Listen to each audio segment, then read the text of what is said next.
बिस्मिल्लाहिर्रहमानिर्रहीम, अस्सलाम वालेकुम। वेलकम टू माय चैनल दावत इस्लाम। मैं हूं आपका दोस्त शफकत अली ऑफिशियल।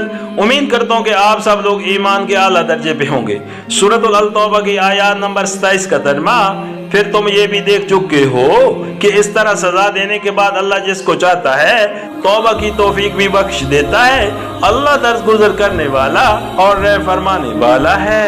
सूरत अल तौबा आयशा नंबर 26।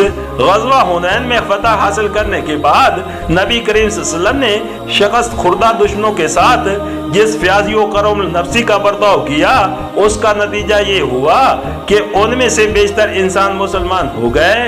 इस मिसाल से मुसलमानों को ये बताना मकसूद है कि तुमने यही क्यों समझ रखा है कि बस अब सारे मुशरिकीन अरब तहस नहस कर डाले जाएंगे।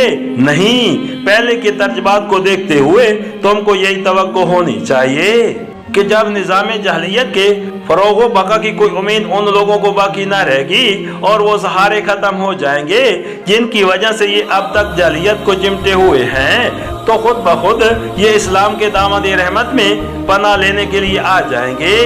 सूरत अल तौबा की आयत नंबर 28 का तर्जुमा।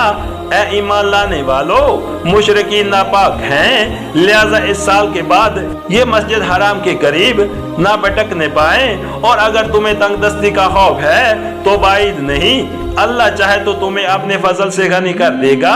अल्लाह अलीम व हकीम है। सूरत अल तौबा आयशा नंबर 25। यानी आइंदा के लिए इनका हज और इनकी जियारत ही बंद नहीं, बल्कि मस्जिद हराम की हदूद में इनका दाखिला भी बंद है, ताकि शिरक व जालियत के तकरार का कोई इम्कान बाकी ना रहे।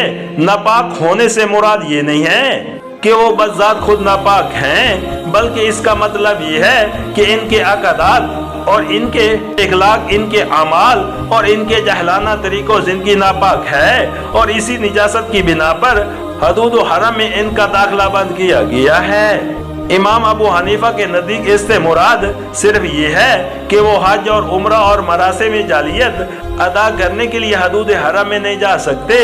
इमाम शाफी के नज़दीक उस हुक्म का मंशा है कि वो मस्जिद हराम में जा ही नहीं सकते, और इमाम मालिक ये राय रखते हैं कि सिर्फ मस्जिद हराम ही नहीं बल्कि किसी मस्जिद में भी इनका दाखिला होना दुरुस्त नहीं।